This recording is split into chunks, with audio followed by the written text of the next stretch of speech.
Hey, how's it going? We're in the vintage cam right now. I'm trapped in this box in this spot. I know. Anyway, this stream is we're kicking it off with a great start is what's happening. So it's been a minute.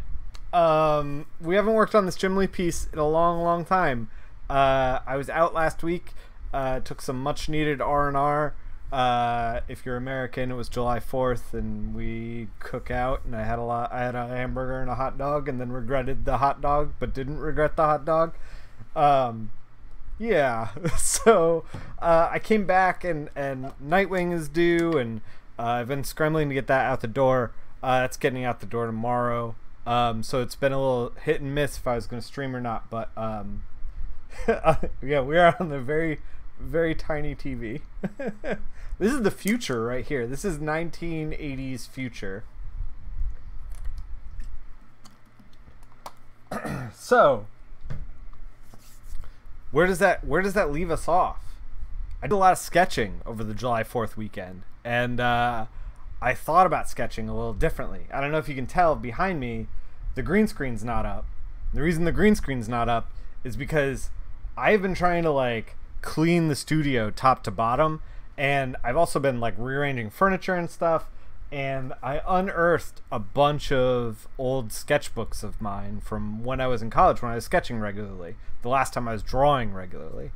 And we can kick it over. I could talk about this while we work. All right, let's kick it over. So sorry about the picture-in-picture here. We're still in a box. Is this gonna get old? Is it old yet? I think it's probably old. So what you're looking at right here, by the way, we'll get into sketching and all that in a second. This is the ultimate portfolio, all flatted up, ready to go. Like, Joel turned in these flats for Bone that were excellent. I got these from Barry and these from Black Mule. We can talk about flatting a little bit if you guys want to. We can get into that just a tad. I'm going to make this available with a video on YouTube, and I'm going to let everybody know. I'm going to tweet about it. I'm going to put it in the Discord, and I'll probably talk about it here and put give you guys a link when everything's live. This portfolio is built to get you work.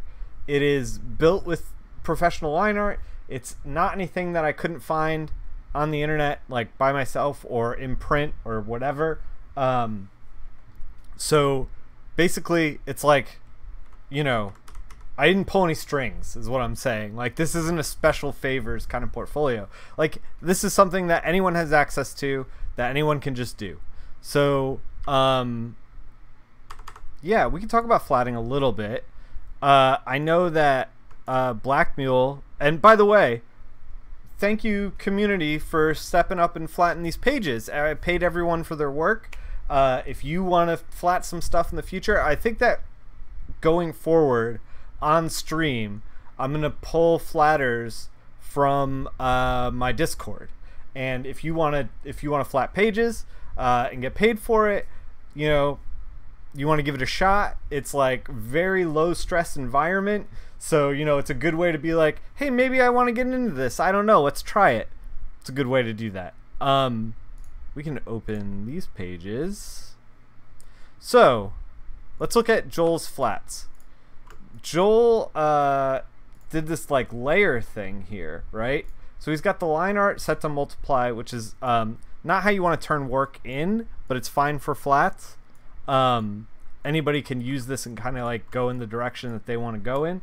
And then he has each panel broken down, so you can just like grab the panel, which is nice. This is something that's like kind of above and beyond. Like, this is not normal flatting stuff. And then he's got this thing called breaks. And let's see if we can I don't know why we can't see it. Can we see it? Can we not see it? Oh, the opacity's to 0. So he's got this thing that he did called breaks, and this is actually something that like I didn't do when I was flatting, but is immensely helpful. like, we can go in here and just be like, oh, I want all the guards, you know? Boom. We've got all the guards.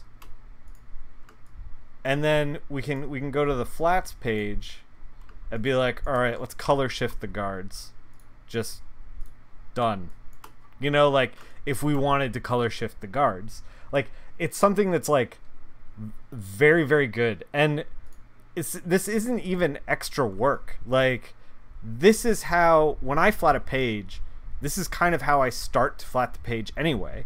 You block out your characters, you block out your backgrounds, like, in general shapes, and then you go from here more specific. Like, you go and then you, like, go into, like, all this different stuff that's going on back here. And the cool thing about having the breaks is that even though he has, like, these are the same colors, you know, if I was, like, trying to grab just the guy that's, like, kind of in the front here, I can be like, oh, okay, done. You know? Like, it's just so good. It's so good. And all the flats were great. I didn't need to do any corrections or anything. As you can see, like, it's pixel perfect, which is where you want to be for flats. You want to have this at the top here, anti-aliasing off. So yeah, it's just real good. Everything's separated real well. Yeah, I can't say enough good things about these flats. They're really great. Now, Black Mule, save changes, no. Did these flats, and these flats are fine. You look at these, like, straight up, and you're like, oh, these are, and he's doing the same thing, setting the inks to multiply, which is not something you want to do for print, but is something that's fine. So he did these flats, and he turned them in at first, and he had the same problem, where he was, and I think he fixed it all by hand, but left a few places. I think maybe this is one place. So if you look at this, there's like a weird little halo here, and this is from anti-aliasing. Now, if I went in and changed, if I, like, grabbed all these features from this kid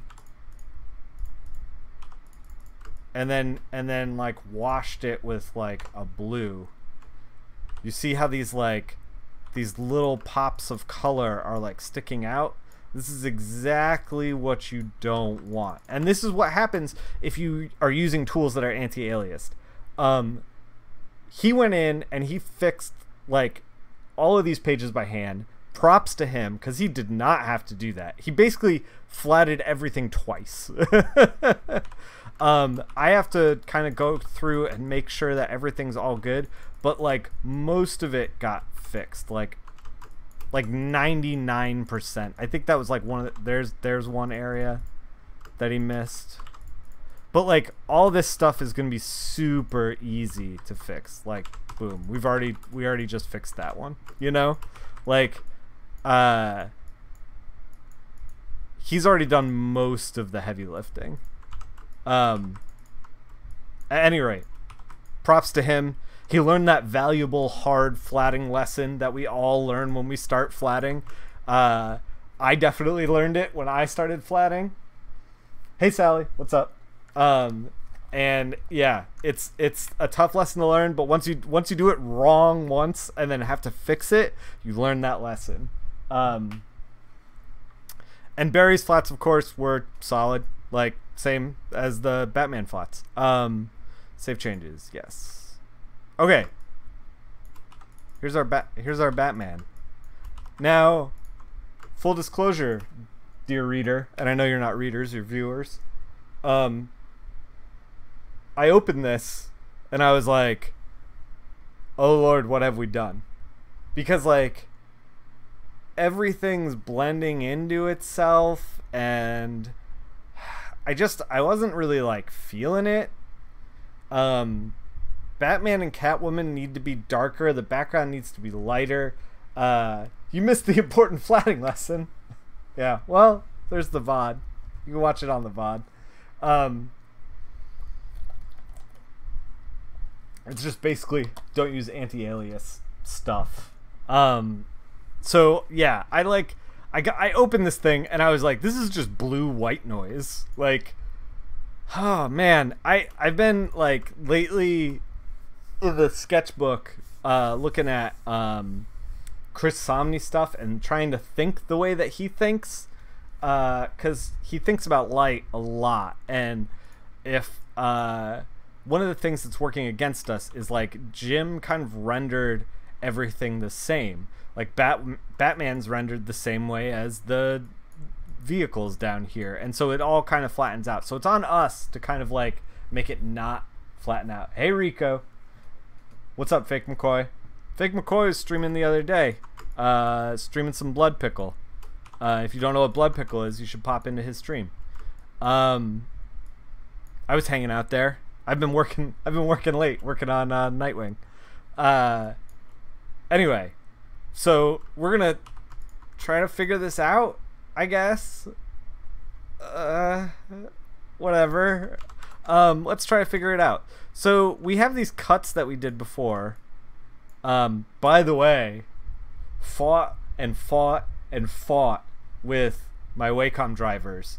Like, a lot of reboots, a lot of like, you know, quick fixes that like were just kind of like okay, and then eventually got in touch with Wacom, and this is why we kind of like, you know, did these like cuts for the background and then stopped, was because I wasn't getting pressure sensitivity. So yeah, I was like getting really frustrated with it, and contacted Wacom, and they put me down this path that was like, you need to clear everything out and then like just completely redo all of our drivers. And I did that, and like part of it was like, okay, you got to uninstall everything, and then you got to go through and then make sure that these files have been deleted, like all of these files, like comb through it, make sure that it's deleted, you know, that kind of thing. I'm just trying to figure this out, by the way.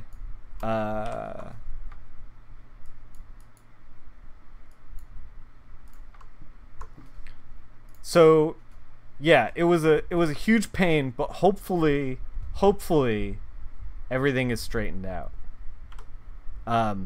Did we just go back to exactly what we had before? Dear reader, and I know you're not readers, you're viewers, we basically went back to exactly what we did before. Like, barely anything changed. Maybe we just gotta like suck it up and roll with it and figure out Batman and Catwoman in a minute. Let's check one thing before we start. Okay. We're not using the custom profile of 240%. We're using 300%.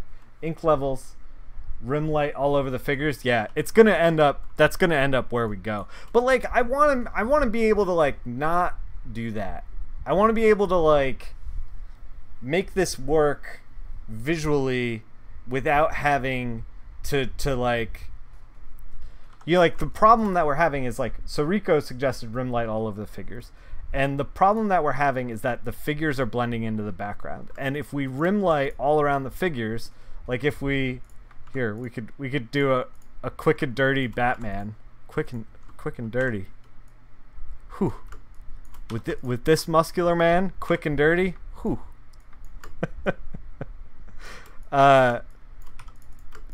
So like, we could do, what's the best way to do a quick and dirty rim light? Select, modify, no, not expand.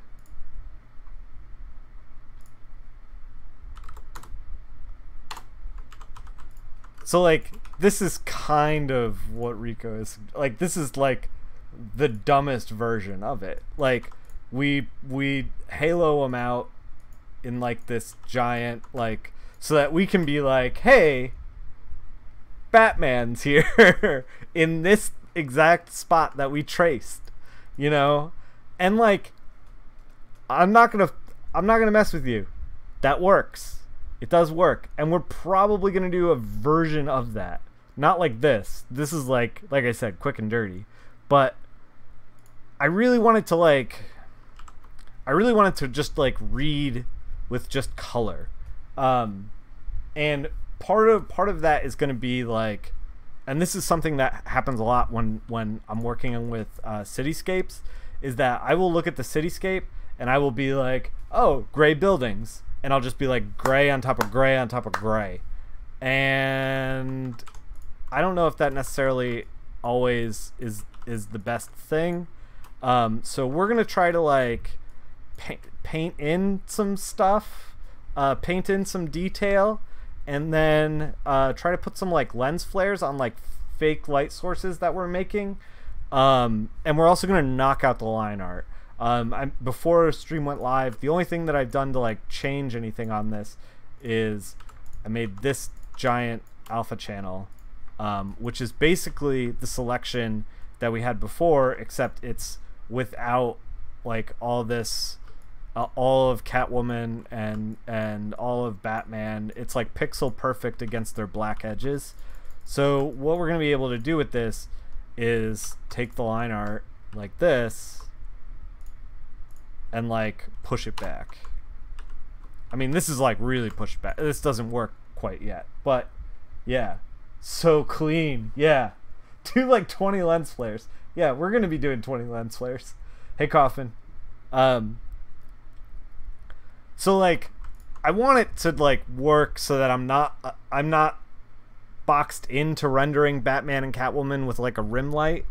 My monitor is rattling like crazy. I'm gonna try to not do that. I mean, we're not gonna do this, but we're gonna do something similar.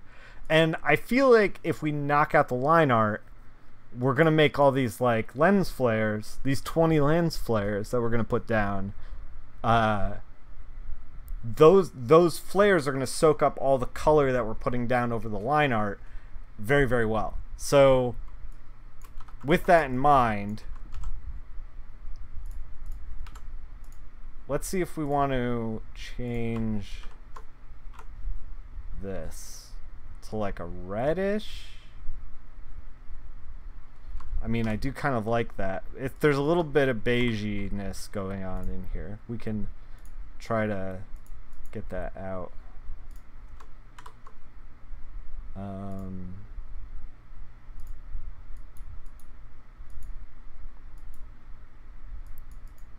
Like, should we just be, I think we should just be bold, right?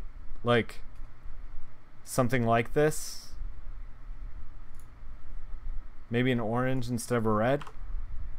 This is the thing, is like, I'm so weird about making buildings that are not gray boxes. But I mean, like, this is too washed out. We've lost, like, it's just basically, we just put a color of orange down. Maybe we just warm it up a little bit, and then we kind of paint in better kind of stuff. Let's pick up these beigey parts. Better beigey than bougie? I don't even know. And kind of like make them a little more committal to the gray brown of the street. I wonder if we can. We're grabbing all kinds of weird stuff. That's all right. We can make this work. Maybe we'll pop the buildings by making dark streets. Tamra has convinced me that maybe we can use a little bit of black, but maybe we want to save that for the figures. A little bit of K in there. We'll see. So this shadow is starting to look too light. We can darken that up. These cranes are supposed to be this like orange color, so we're gonna warm up those shadows. We can warm up the shadows of the boxes a little bit. Try hot pink. Next, I'm going to the dark side, literally. Yeah. So, DC announced that they're using a different kind of paper stock, and they're not exactly sure like how well. I think I talked about this before. How well it's going to soak up. So they're going down to 240. I think I talked about this literally the last time we were doing this. So I'm working on Nightwing now, and I'm trying to not. All the paper is different this week. You love the new paper? Nice. I gotta check it out. I've been reading digitally though, so like, I don't know. Like, I'm sure the new paper is nice, but it's not on my radar. Hold on. Before we put this in our lap, let's fix some of these like weirder day glow colors.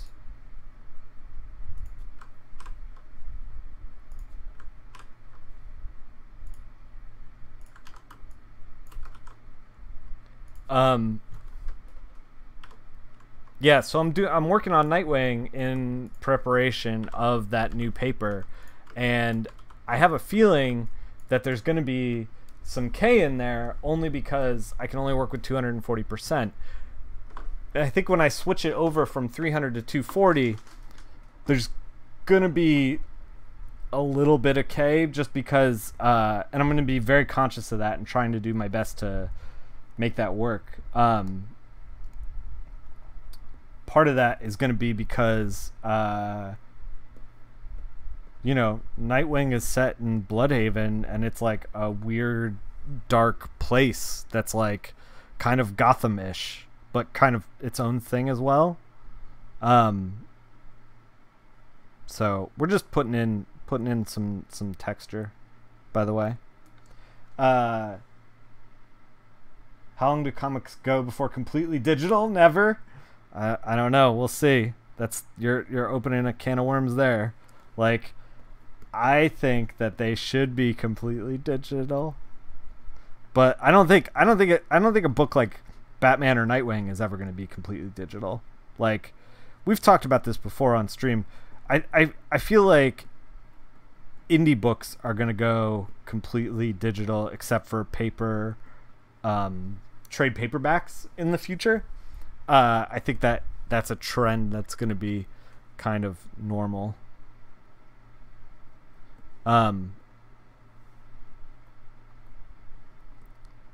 So I'm trying to be conscious of like putting in a little texture. By the way, like this work that I'm doing right now, this like texture work in here, this is something that like I've kind of come to realize. We can talk about this because this is something that's been on my mind a lot lately while I work, especially when I'm like under deadline. Is there's like an economy of choice, and I think that I have this like unnatural ability to be like, oh, this page should take me 20 minutes, 30 minutes, and I'm gonna stretch it out to 3 hours. Like, I just can't stop doing that. You would miss the physical copy? You like to collect things? Yeah, collector mentality is too ingrained in comics and keeps paper alive. I agree.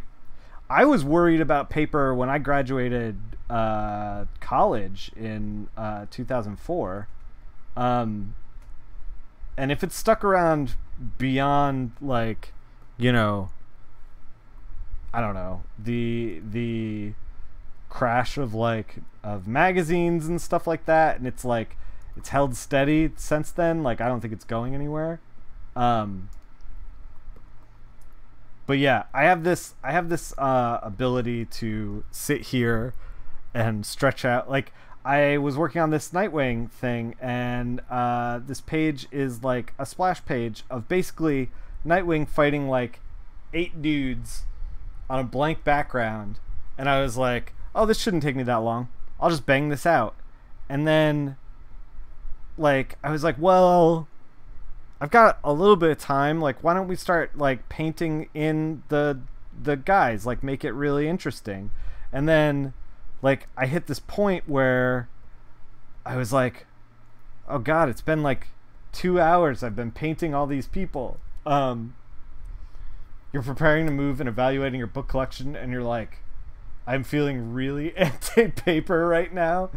Trying to calculate what you can afford to keep and or ship. Yeah, that's a tough calculation too, because now you're like, what does this cost to replace? You know, like obviously you got to keep the stuff that's like sentimental value, signed stuff, you know, like that stuff is tough to replace. But like if you have like a run of something and it's like not, you know, an expensive book, as mass marketed, you could just order it again if you want it. It's kind of like, well, why even ship it, you know? We're just noodling on this background, by the way, and we gotta noodle in some light sources.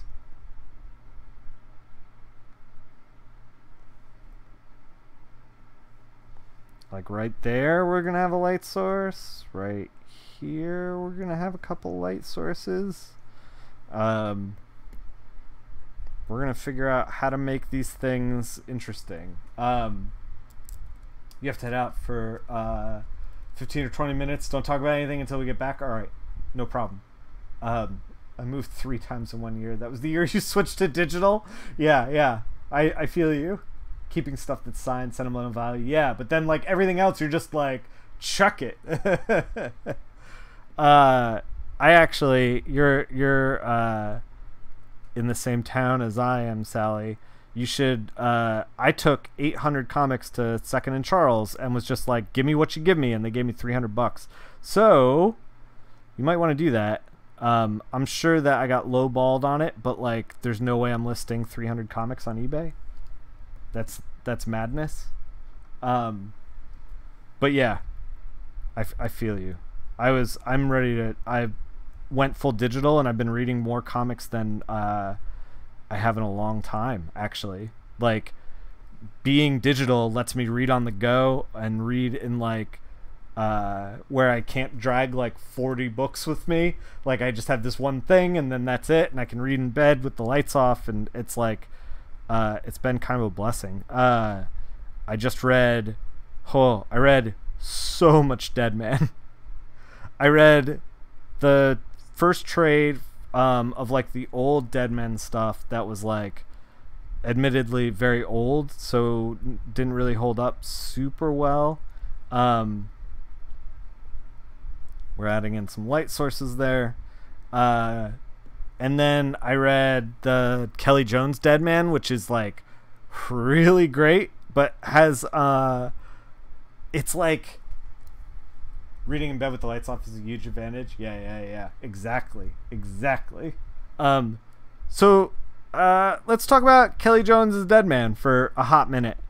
It was made at a time that was a long time ago, and it has some weird, like, the last story. So the first story is super hokey, and then like the second story is actually has this like body horror stuff that's really fucking good. And then the third story has some of that, but it also has this component of like, if you're a gay person, you were molested kind of thing, or like if you were molested, then you hate gay people, which is like this really antiquated, terrible thing. Kelly Jones Dead Man was huge for you in high school. Yeah. But it's like, at the time, it was probably like, this is accepted, like, this is what molesters do. I don't know. It's a really weird read nowadays, and I actually kind of want to read it again to kind of like unpack it a little bit more when I'm like not so sleepy. But yeah, it has this like EC horror vibe, and yeah, it does not hold up. Yeah, like that moment doesn't hold up, and like just because of the times, but like the rest of it is just so good. That story beat is a little awkward. However, the rest of it is just, I can't, like, I read so much Dead Man between all of Justice League Dark that I got like on a sale, and then I got Kelly Jones's Dead Man, and then I got the original or the DC trade paperbacks of Dead Man as well. And so I read a lot of it, and let me tell you, after reading, but the art in that series was, whoa, yeah, the art is so good. Yeah. After reading so much Dead Man, the thing that I've come to grips with is that the Kelly Jones stuff is the only stuff that's worth reading, to be completely honest. Like, there's like one or two decent Dead Man things going on in Justice League Dark, but mostly it's just like Zatanna. Oh God, how do you pronounce? I don't think I've ever said her name out loud. Zatanna. Is it Zatanna? God, is this aunt or aunt? Is that what we're in right now? I don't know what this is. Ignore this. This part didn't happen. But yeah, it's mostly just her and Constantine. Like, and it's fine for what it is, but it's, I don't know, not something I was super into. It was a little more Justice League-y than I thought it was going to be. Like, I thought Justice League Dark would be a little more dark and a little less Justice League.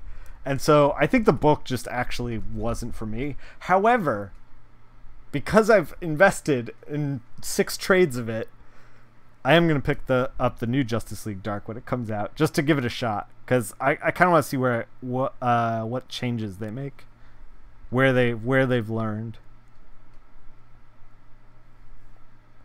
We're getting kind of painterly with the background. I don't know if you guys noticed that. We're getting a little bit loose with structure. I don't know if it's to our advantage or our detriment, but we are going to find out. Well, that's real dark. Yeah, there we go. So yeah, I've been kind of digging out the studio in here. We're thinking about we have a bed in here for guests when they come by, but I'm thinking about getting a pull-out couch instead. And so, like, with that mentality, I was like, well, and plus it'll leave a lot more room for the green screen. And so I was like, well, if I'm going to do that, then like maybe I have room to do a green screen and play console games, get like a capture card. And I was like, well, if that's in the future, like maybe we got to rearrange things, get some different furniture in here. And so I was like, well, if we're going to do that, then we got to clean out the closet. And then I was like, well, if we're doing that, then we got to clean out the storage space as well. So I've been like kind of just like putting a ton of time into like spring cleaning and like tearing stuff apart and getting rid of things.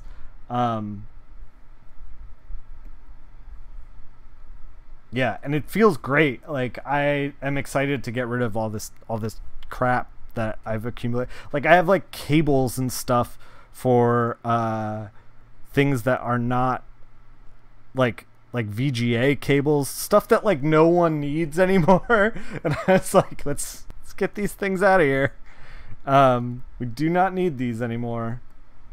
So, all right, let's stop and think for a second. We want to kind of make sure that like this box has structure. So let's make sure that it does, because we're just like rendering the shit out of it right now. And maybe we shouldn't. Maybe we should darken it up. So that it does have like form and structure. It looks a little better. this is kind of like folding in on itself, but it's kind of just straight lines. Like, I think that we're probably fine there. Yeah. So when I was cleaning everything out, I found this box that was just like jammed in the back of the closet, and the last time I probably did anything with it was like 7 years ago when I moved, and it was old sketchbooks that I had kept from like probably junior senior year of college. And I've been thinking about sketchbooks a lot because we are doing the sketchbook challenge, which, by the way, deciding to keep what needs to go. Yeah. It's hard and stressful, but you're like, everything must go, no regrets. My mentality when I was in college, when I was moving around, when I was in school, was I'm going to pack from hey, Kate just resubbed. Nice. 9 months in a row. Don't look at you, but we already have. Thank you. Welcome to high society. Yeah, my mentality when cleaning in college or moving in college was like, I'm going to move everything I own from most important to least important. And then when I get tired, I'm going to throw everything that's not packed out. And I think that's like a good way to do it. So you're like, okay, computer gets packed. Clothes that I like get packed. And then it's like, all right, what's next? Oh, this thing is a pain in the ass. Chucked. Like, you kind of end up with what's good, what you need.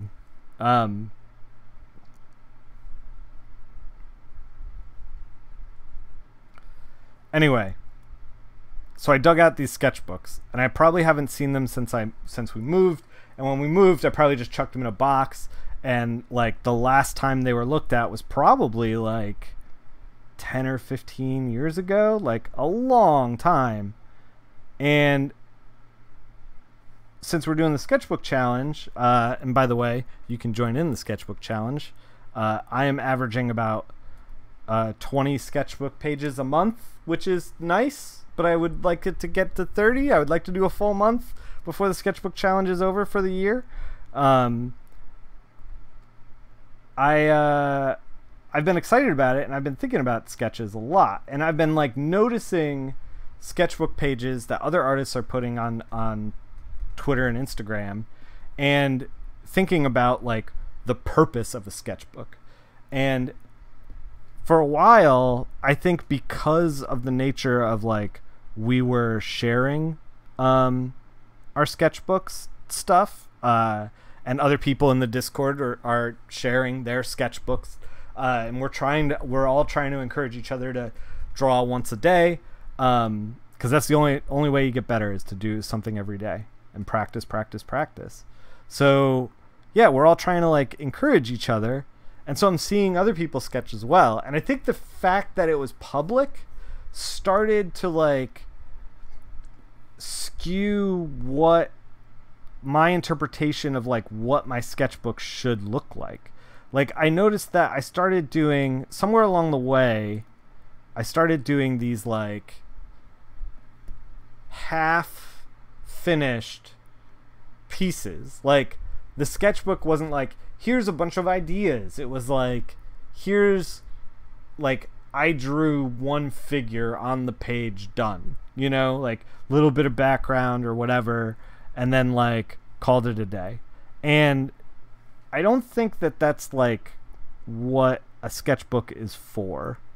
I don't think that a sketchbook is for finished ideas. And this was probably me trying to be like, I don't have an outlet for finished ideas because I'm so busy with coloring. So I'm going to do finished ideas in this sketchbook. And like, I don't think that's right. And looking at my old sketchbook stuff, I was thinking more freely. And I was doing like all this kind of like weird stuff. I posted some pictures into the Discord when I was like digging through them. But that was like, I don't know, last week sometime. And I was doing like, it was like good ideas, bad ideas,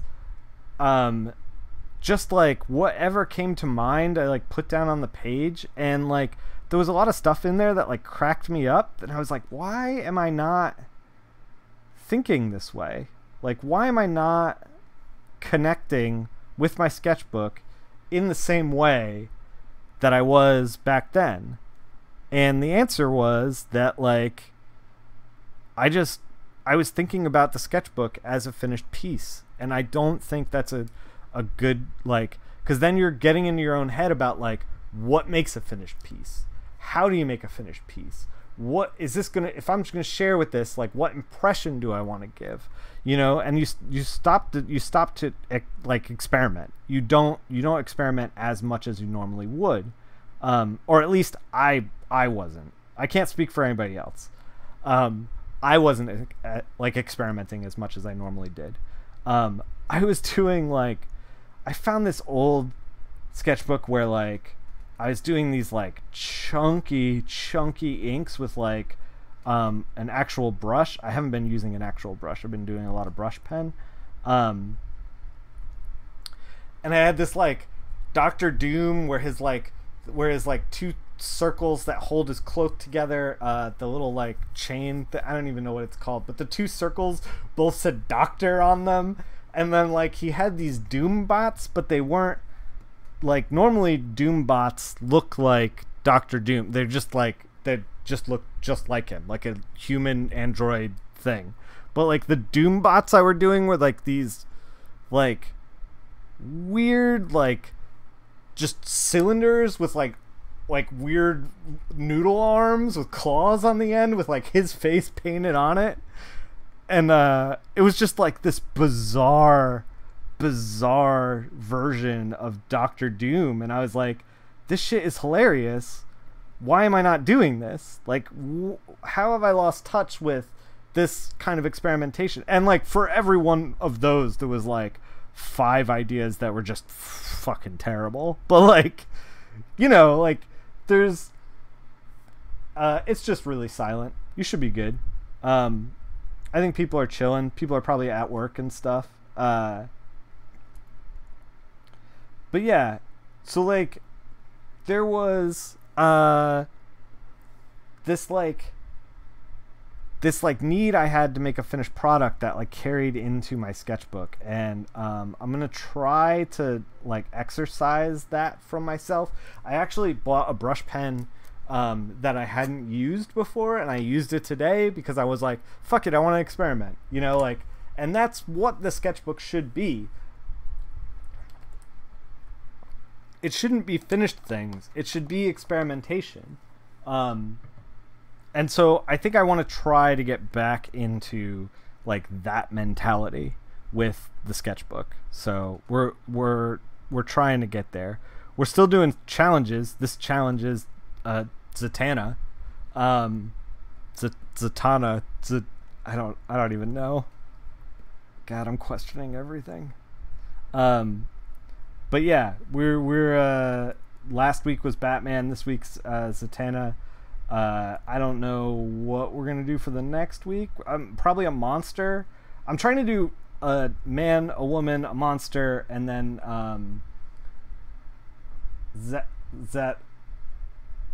Zatanna. Oh God. Whatever.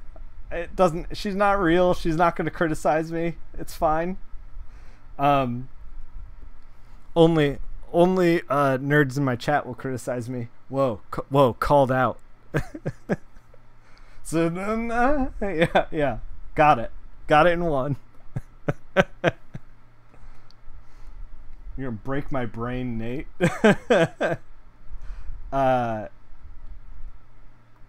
But yeah, I'm trying to do a location, a man, a woman, and a creature or a robot, you know. So we'll see what we're doing for the next one, either location or creature.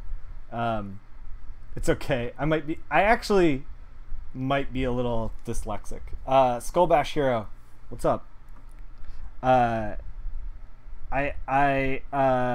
actually had that thought on more than one occasion. I never got tested for it, but it's partly why I did like really bad in math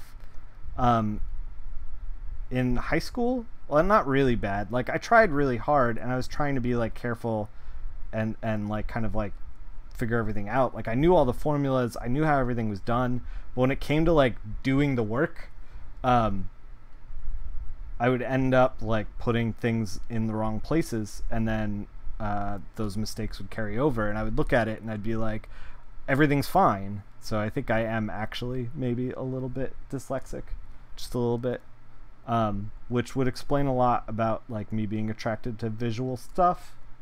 You do see a bit of that patterning in my typing. Yeah, you're not wrong.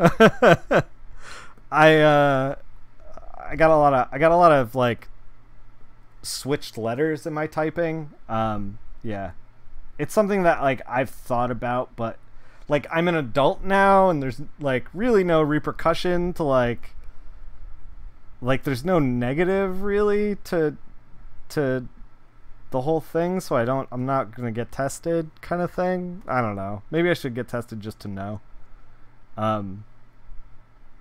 It's like this is the information that like would have really helped me in 1995, but now is kind of ridiculous. I also couldn't spell at all. Like spelling tests when I was like in grade school, I was so bad at it. But like I had to like memorize the way that letters looked together, like visually.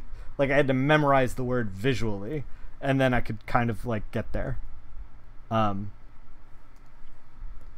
I don't know. I may just be a dingus. You never know. No dyslexia, just pure ding ding.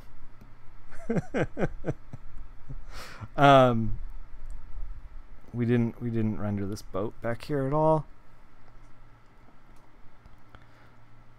Despite opening this up and feeling like it was not going in a direction that I wanted it to, it's actually starting to come together a little bit. Like I can see where this might start coming to get there. You're not qualified to diagnose. Yeah, no, I get that. Yeah, it's something that like I've thought about before though, which is funny that you like brought it up. Anyway, so let's talk some comics. So yeah, I read a lot of Dead Man. I also read Oliver Copel's Nick Ting Ting Flarty. Yeah, you're not wrong. Magic Order, which I really loved, and Blackwood, which I also really loved. Blackwood was like a sleeper for me. It's written by Evan Dorkin, who wrote and drew Milk and Cheese, and I am a Milk and Cheese fan, so I was like, I'm gonna try this out. It's like kind of weird, and I was like really pleasantly surprised. Like that book is like real good. It's got bizarre coloring choices that I kind of love. Yeah, Blackwood, can't recommend it enough. I gotta do another one of those like what I'm reading videos, because I've been reading a lot of stuff, and I've been trying to get through my pile from Heroes Con. I bought like a ton of books, so we got to do a video like that once Nightwing gets out the door. Pressure's off me for a little bit, so we'll be able to like do some more. I'm at 5%, that's why it's not showing up.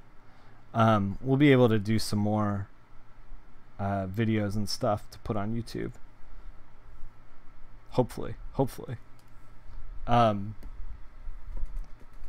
Yeah, so what are you guys reading? You guys reading anything good?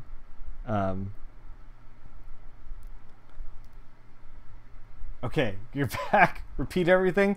We've diagnosed me with dyslexia, and also pure ding ding. Yep, pure uncut ding ding. It was a very productive time. And we talked about sketching.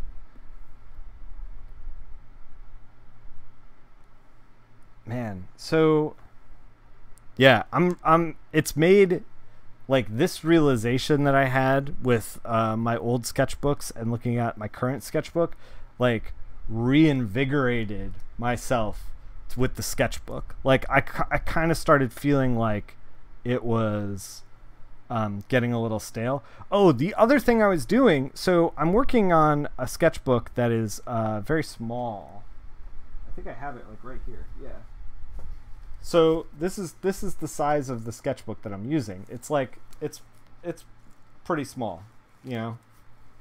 I don't know how to. It's a certain size. It's a size. It's a size. Smaller than a comic book page. Smaller than a comic book page. And like squatter. So I figured that I was like, oh, if I get a small one, I'll be able to like take it with me places. But like the reality is, I'm not actually bringing it anywhere. In fact, I'm here most of the time. Like I didn't wrap my head around the fact that like, well, actually, in order to take it places, I need to go places, which is not where my head is at really.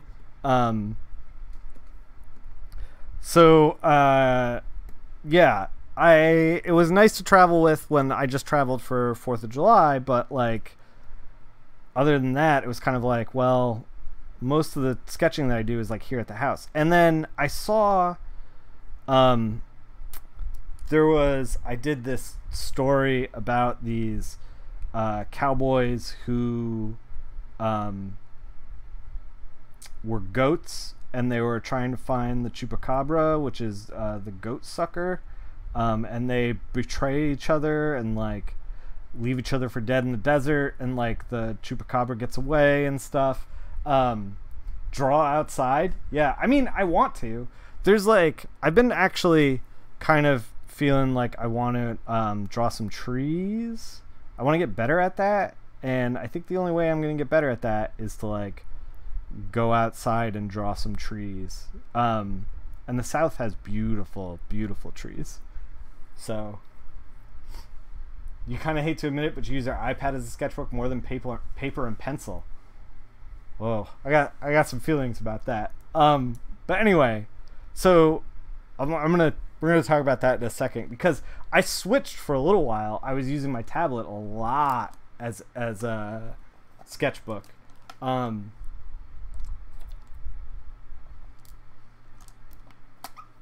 But before we get into that, one of the things that I noticed is like I was using these large sketchbooks. I think they were, shit, I don't know how big they are. They're on the shelf back there. Oh, there's one right here.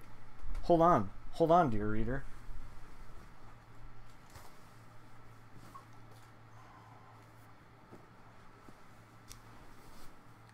Yeah, 9x12s. This is the kind of sketchbook that I used to have, which is like significantly larger than the one that I'm currently using. It's like significantly. Yeah. So anyway, I was doing these things with the 9x12 where I was just like going horizontal, and then cutting the page in half, and then doing just straight up pages in the sketchbook. I was doing that like at the end of my college career. Like if it was something that I didn't have to like really focus on, really like but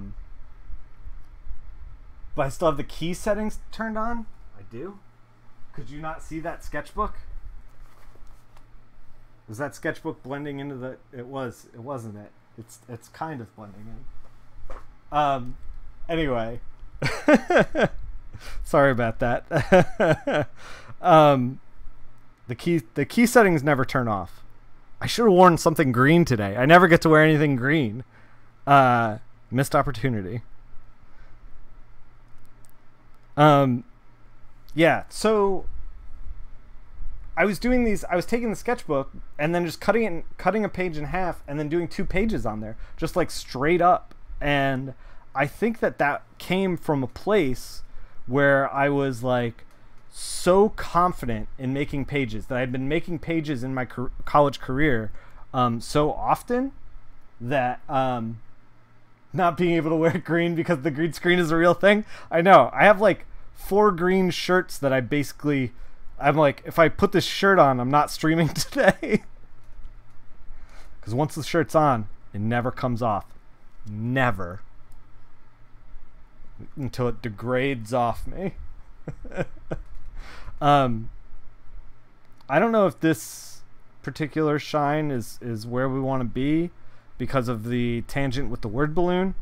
So maybe we put this in shadow. By the way, I guess we could talk about a little bit of work that we're doing too.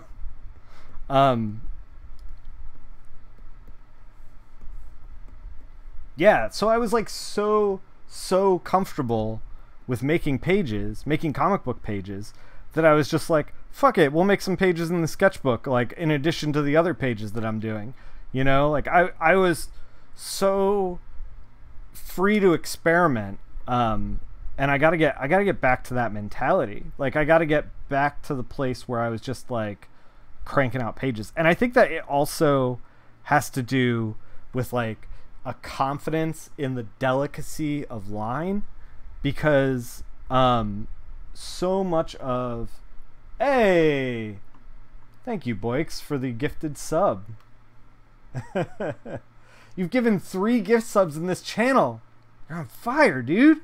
And Sally, welcome to high society. Now you can use such great emotes like "Don't look at me" and also "Don't look at me." Oh shit. So yeah, I feel like I got to a place with comics where I was like so confident with them that they were just like pouring out of me. And never look at me again. Yeah. And so I want to get back to that place. And I was doing some comics in the smaller sketchbook as well, but they were like little 2-panel things. And I think that when you work that small, you have to have a confidence in the line work that you're making. Like you have to, I don't know, just be more comfortable than where I am right now. I still feel like I'm experimenting, and I'm like almost done with this sketch. I think I'm like 15 pages out from finishing this sketchbook off, which also, by the way, that's happening. Like, it's been, God, like 15 years, like middle of college before I like finished off a sketchbook. So I'm like really excited. I pulled some of the sketchbooks out of the pile. Tier 3 comes with an invisibility cloak. I still got to make tier 3 emotes and stuff like that. We got to get on that. We'll get on that. Somebody will get on that. Craig, get on that. You're on that. Craig's on that. Craig, the producer. So yeah, I want to get, I want to get back to that place of confidence. And we'll see. I'm trying to get there. Part of it is just time. Like, I know that I will get there because I got there before. So, time. By the way, I don't know if you guys saw, I'm working on a little book called Your Interns Are Slacking. Yeah. I'm working on a little book called The Umbrella Academy that just got announced. That book was really, really difficult for me to say yes to. And I know what you're thinking. You're a crazy person. This is a runaway hit. Like, you're going to get a ton of readership. It's like, it pays well. What are you thinking about? So I'll tell you exactly why I was like morally conflicted. By the way, Boix is putting Kate on notice. Needs to make some more art. I totally agree.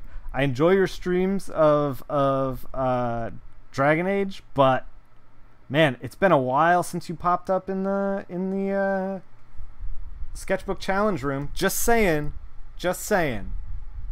Been a minute. I enjoy you in there. Come back. But yeah, so what was I saying? Oh God.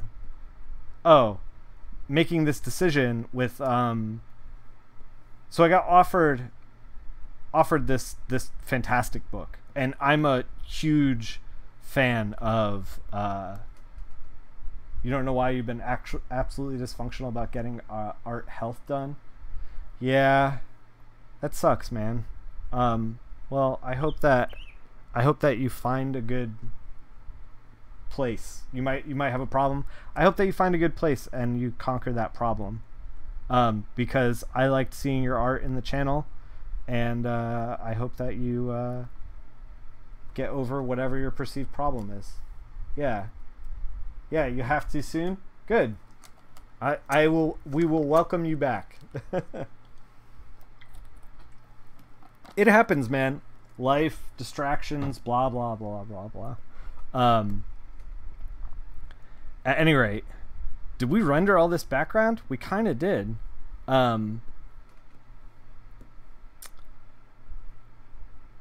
Yeah, so the reason that I really struggled with taking this gig was not because the gig isn't perfect, because it is perfect. That's the reason I struggled. I was in this mentality of like, I'm going to start saying no to stuff, like to whatever comes my way. Like, I was saying yes to everything. I was working myself to death. And I was like, I was looking at basically the, what I was capable of, you know, like I was like, okay, I can only do 4 pages a day. If I take 1 day off a week, 4 weeks, 4 times 6 is 24. 4 days, it's like roughly 100 pages. I'm like, I can do 100 pages, which is 5 books, and that's if I work every single day, except for 1 day a week. And then like, if an artist like doesn't turn in work on time, I'm working that extra day that week. Like, and that's kind of like where I was at, and I've been doing that for a long time. And like with the sketchbook challenge and with Curse of the Iron Chef, I was like, I want to get back into investing in myself and drawing. And I was like, and I know that like more important things are going to come down the line that are like technically better for me to do, like financially better,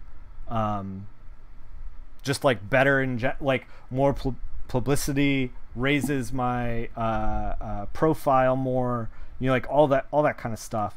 And Umbrella Academy is absolutely one of those things. And I'm a huge fan of Umbrella Academy from way back too. Like, I was picking up the issues when they coming out. I picked up the trade eventually. Just like a giant fan. So I was like, when they asked me to do it, my first impulse was just to be like, yes, fuck yes, let's do it.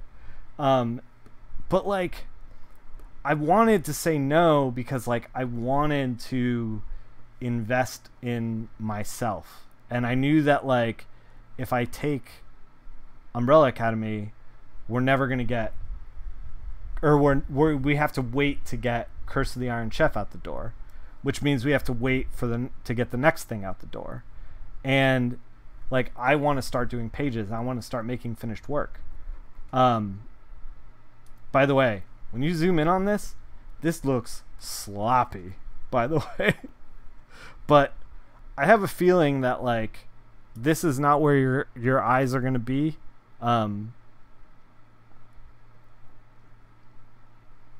So like, cleaning this up, like we could endlessly clean this up, and we're doing that now for some reason. Somebody stop me. Somebody take the Wacom away from me.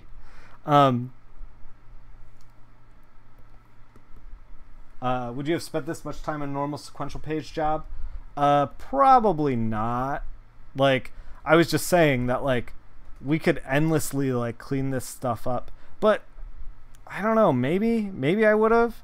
Like I said in the top, like, I've been working on Nightwing, and it seems like each page, even if it's like an easy page for the book, a page that shouldn't take me a long time, I've been pouring myself into it. Like, and I don't know if that's just a symptom of like where my head is at now with work, where I'm like excited about trying new things and I'm excited about pouring myself in, or what, but like I've been spending more time on Nightwing than I normally do for regular comics. So maybe if I was working on Jim Lee Batman, I might be pouring extra time into like these backgrounds. I don't know. But if you're at home and you're like Nick is just working nonstop on these backgrounds, like, what the hell? You have full reign to be like, what the hell? Like, this is not how normally a sequential artist works.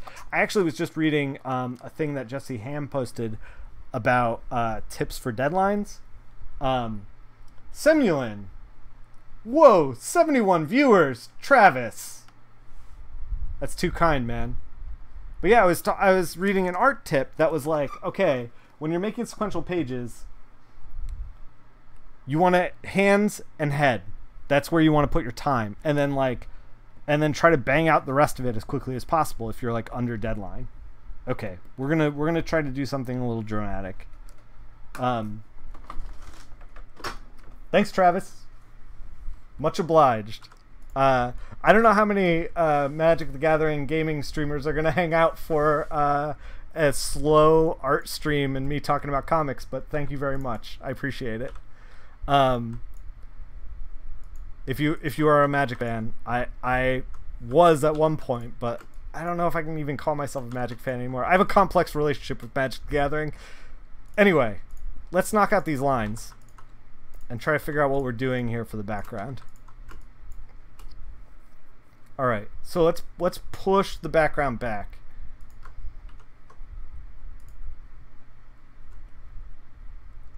You knew that name sounded familiar? Have you watched Travis? Travis's stream is great. You 100% get it. Almost turned down the Kickstarter thing you're doing right now because it's been almost 2 years since you wrote and drew your own full-length thing, even though you absolutely love the script Jordan sent me. Yeah, it's like, it's a tough place to be. So like, this is a blue. This is like, we've turned the thing aqua, but we don't have to, we're not committed to this. We can play around in this space, you know. Maybe we can everybody is texting me. Maybe we could go like a purplish route. Purple kind of splits the difference between red and blue, or we could go red. Oh man, this kind of looks great. I kind of love this, I'm not gonna lie. What does it look like on this end? A little more non-committal. I think we should do this route, and I think we're gonna take this, we're gonna put it on a mask, and then tweak the mask. So this is lightening everything in the background right now. Hot pink, yeah, we got there eventually. This is lightening everything in the background right now. This is the mask. The white parts shine through, the black parts do not, and we're gonna like just kind of like, whoa, not do that. We're just gonna push back some of these darker parts. Yeah, so like the tops of the buildings, we're gonna keep in like a darker kind of thing. Push back the building here. We're gonna push it back in the corner here with Catwoman. Just kind of in general. And then let's take this and kind of like drop the saturation a little bit, and let's actually knock out the line art. Oh. Instead of kind of, so we put like a screen layer down, which made the line art look knocked out, but if you look closely, it's just kind of faded. and there's all these kind of like ghosted, like right here, like this is a different color than this, which is a different color than this, which is a different color than this, but it's all black line. So you end up with this like kind of like washed out kind of weird thing going on, where the blacks are kind of like disorienting. Hey Dino, this is what I do. This is comic books. This is what I do for a living. This is I'm a comic book colorist, if you are just joining us from Travis's stream. So yeah, like that screen layer like basically made all that happen. This is normally black, so we're gonna take that, deselect all the white, and pick a color that we're gonna commit to. We're gonna commit to that color. Like obviously this is too light. This is too light, but we can start here and kind of like go darker. This is black. So we can kind of like pick something in the middle, like a maroon. We can go from here and kind of like tweak it with the slider, change the mood a little bit. I think maybe it might work better in like a blue. This is like a blue-green. This is kind of getting weird. We're off the rails. Drop the saturation a little. Maybe bring in a little bit more blue in it. Yeah, this is looking good. All right, now that we've done that, we can kind of go in now and add our flares that I promised you. 20 lens flares. Let's do this thing. So we're just gonna take an orange, set it to screen, put it on a screen layer, and just kind of like pop it in. So remember in the beginning of the stream, I was like, Rico was like, just rim light Batman and Catwoman, and like that's kind of what we're doing like this, only not. Like we're pushing the background back with these like fake light sources that I made.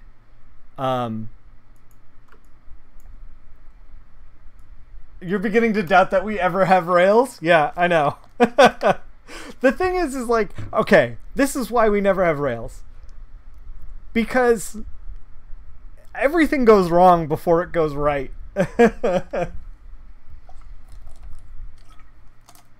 We're not a train, we're an ATV. Yeah, when I opened up this page, it had been a week since I looked at it. And I looked at it, and my first thought was, oh no.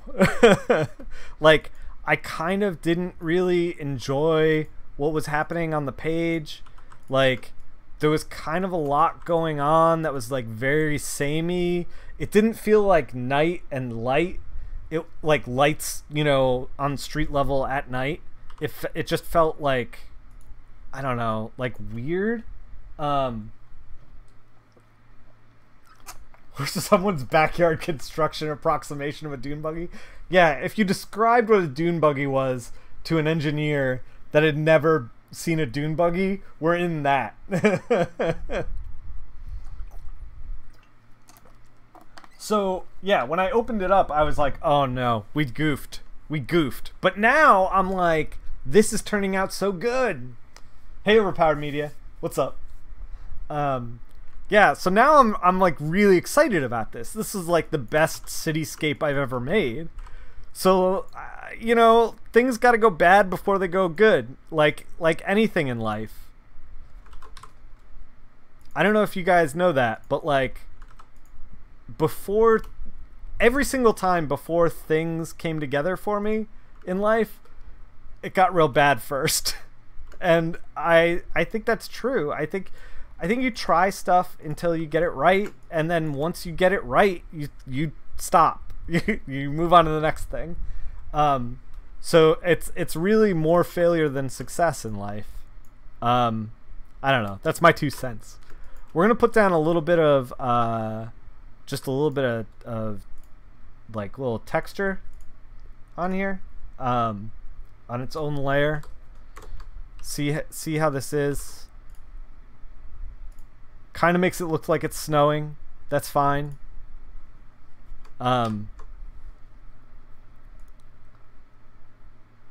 We can change the hue a little bit. It's not going to look like it's snowing when we're done with it. We're going to darken it up. Change it to kind of like these orangish particles. Maybe screen it down as well. Yeah. So it's picking up a little bit of the light sources around it. And then we can kind of like, what I'm trying to approximate here is just kind of like dust and particles in night air when you like shine a flashlight. Stranger Things does this a lot, where like when they're in the Upside Down, it's just like the air is like dusty and like kind of bad, and that's kind of what Gotham is.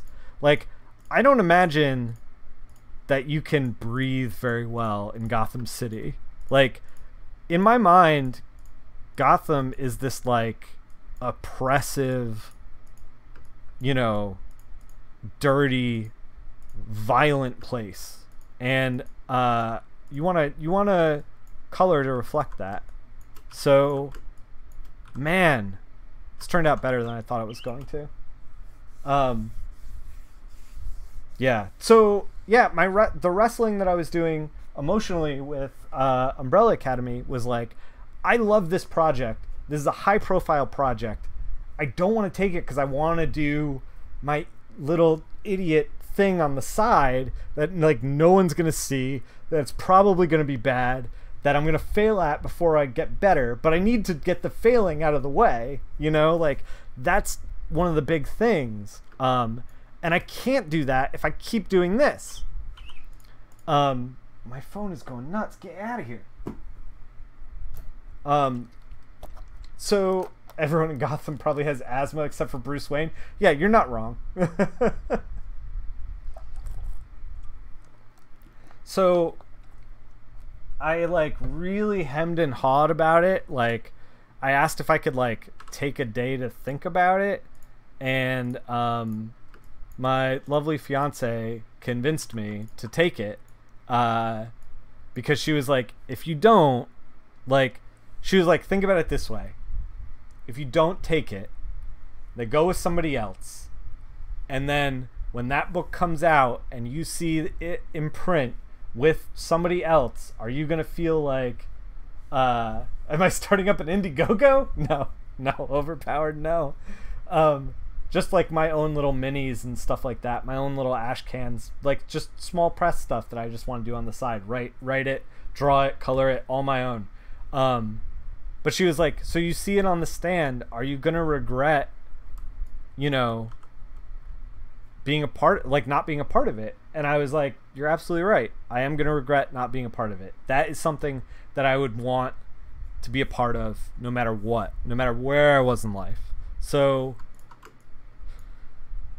man, so we're at like an hour 24. I kind of want to keep rolling with this, but we're also at a point where it's a good stopping point, and I have a lot of Nightwing to do. As I mentioned before, it's kind of driving me nuts. So I think maybe we're gonna do, we're gonna call it here, and I'm gonna try to finish this Batman piece next time. No comic done yet. Sounds like a perfect Indiegogo candidate. Oh my god. Yeah. Tell her thank you from me. I will. So yeah, I said yes to it.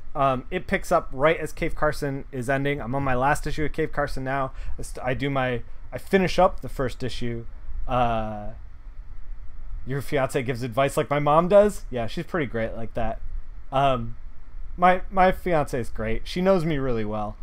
Having a partner for this for comics is particularly great because comics will fuck with your head, and having somebody that's outside of comics just to like anchor you is really important. I feel like I've done the best work of my career in the last 5 years because I've had someone who really knows me, like, and is really invested in me to like bounce ideas off of and like talk to. Man, this came out way better than it should have. Anyway, Nightwing is dope. Thanks, man. Yeah, we're speaking of, we gotta switch gears. So guys, next time, hopefully I'll be out of this box. I'll be out of this tiny television, and the green screen will be up. I've been like kind of shuffling things around in the studio, like I said. Hopefully the green screen will be up by then.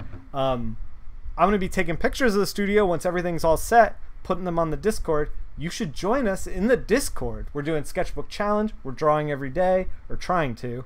And then we're also talking about comics. I'm going to start farming flatters from the Discord. So if you want to flat something on screen, you know, I will pay you for it, and you will get your flats out there, and I will credit you. And yeah, Nick the Box Filardi. Yeah. Is that Bobby Flay? I don't know. Is it? Is it? I can't tell from this angle. So yeah, I have stuff coming out, but like I got unplugged for 4th of July, and then I was frantically trying to get Nightwing out, so I don't even know what's out right now. I know that Heartthrob trade number 2 is coming out very, very soon, and if you picked up the first trade, you're gonna want to pick up the second trade. The cliffhanger at the end of this one puts the cliffhanger at the end of the first one to shame. Like, it is so good, and it takes such great turns.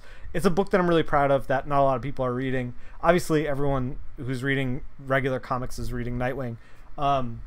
Keep picking that up. I just got trade paperback or single issues for 46, so that's got to be in store soon. Look for it. And then, yeah, we're going to stream again tomorrow. And when we stream again tomorrow, we are going to finish off this Batman page. So hopefully you'll join us. Come see it through with me on this magical 4-part journey that took way too long. And then, additionally, we're going to be doing some games this weekend. I'm committed to it. I'm committed to doing some games. I normally don't, but we are definitely going to. We are definitely totally going to commit to playing some games. We're going to play another Murder, She Wrote, because I want to finish that off. Because the first Murder, She Wrote actually really grabbed me, and I really liked it. So we're going to play some more Murder, She Wrote this weekend. So hopefully you'll join us for that. Until then, everyone at home, keep making comics. See you tomorrow.